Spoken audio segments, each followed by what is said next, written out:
விருதுநகர் அருகே உள்ள கோவில் புலிக்குத்தியில் இயங்கி வரும் தனியார் பட்டாசு ஆலையில் வெடிவிபத்து ஏற்பட்டுள்ளது. கூடுதல் விவரங்களை செய்தியாளர் மணிவண்ணன் வழங்க கேட்கலாம். மணிவண்ணன், வணக்கம். விபத்து எப்படி நிகழ்ந்தது? மேலும் விபத்து நிகழ்ந்த பட்டாசு ஆலையில் எத்தனை தொழிலாளர்கள் இருந்தார்கள்? அவர்களின் நிலை என்ன? விவரங்களை பதிவு பண்ணலாம். வணக்கம். அதாவது விருதுநகர் மாவட்டம் கோயில் புலிக்குத்தி பக்கத்து அருகில் உள்ள மோகன்ராம் சதானந்தபுரத்தைச் சேர்ந்த மோகன்ராம் சொந்தமான பட்டாசு ஆலை. இந்த ஆலையில் மத்தியான உணவு வேலையின் போது பட்டாசு வெடித்ததாக கூறப்படுகிறது. உராய்வினால் இந்த பட்டாசு வெடித்ததாக கூறப்படுகிறது. உள்ளே வேலை பார்த்து நடுப்பகுதியில் பட்டாசு ஆலை நடுப்பகுதியில் வெடித்ததாகவும் அங்கே வேலை பார்த்துக் கொண்டிருந்த ஒரு 10-20க்கும் மேற்பட்ட தொழிலாளர்கள் வெளியிலே ஒடியாந்து அதில் வந்ததில் 20 காயமடைந்து மருத்துவமனை அழைத்து சென்றுள்ளார்கள்.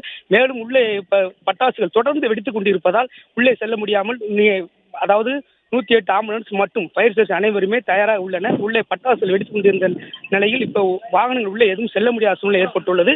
தற்போது சாத்தூர், சிவகாசி தீயணைப்பு விரைந்து தீயணை ஆயத்துடன் ரெடியாக இருக்கிறார்கள். ஆனால் உள்ளே யாரும் செல்ல முடியாத உள்ளது. ஆனால் உள்ளே இன்று 100க்கும் மேற்பட்டோர் வேலைக்கு வந்ததாக கூறப்படுகிறது. அங்கே வேலை பார்த்துக் கொண்டிருந்தவர் வெளியில் வந்தவருடன் கேட்டபோது இன்று 100 பேருக்கு வேலைக்கு வந்ததாக சொல்கிறார்கள். ஆனால் தற்போது 10-20 பேருக்கு மட்டுமே வெளியில் வந்த நிலையில் உள்ளே எத்தனை பேர் இருப்பார் என்பது தீயணைப்பு துறையினர் உள்ளே மீட் பண்ணி ஈடுபட்ட போதுதான் தெரிய வரும். தற்போது வரை 100 பேர் வேலை பார்த்ததாக தகவல் வெளியாகியுள்ளது. தற்போது சிவகாசி மற்றும் சாத்தூர் தீயணைப்பு வாகனத்துடன் தயாராக உள்ளனர்.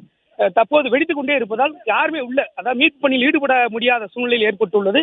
உள்ளே வெடித்துக் கொண்டே இருக்கிறது. யாரும் பொதுமக்களை யாரும் உள்ளே வரவிடாமல் லட்சக்கடப்பட்டி போலீசார் பொதுமக்களை தடுத்துக் கொண்டே இருக்கிறார்கள். யாரும் உள்ளே சென்று விடாமல் இருப்பதற்காக. மேலும் தற்போது அந்த தீயணைப்பினரை உள்ளே செல்வதற்கு ஆயத்தம் பண்ணி கொண்டிருக்கிறார்கள். தொடர்ந்து வெடித்துக் கொண்டிருப்பதால் உள்ளே செல்வதற்கு கொஞ்சம் காலதாமதம் ஆகிறது. உள்ளே சென்று பார்த்த பிறகுதான் உள்ளே எத்தனை பேர் சிக்கிக் கொண்டார்கள் என்று தெரிய வரும். ஆனால் வெளியுள்ள மக்கள் உள்ளே வேலை பார்த்த தொழிலாளர்கள் வெளியே கூறும்போது என்னுடைய தங்கை உள்ளே இருக்கிறார், என்னுடைய அண்ணன் உள்ளே இருக்கிறார் என்று கூறுகிறார்கள். ஆனால் உள்ளே சென்று பார்த்தாதான் உள்ளே எத்தனை பேர் சிக்கிக் கொண்டார்கள் என்று தெரிய வரும்.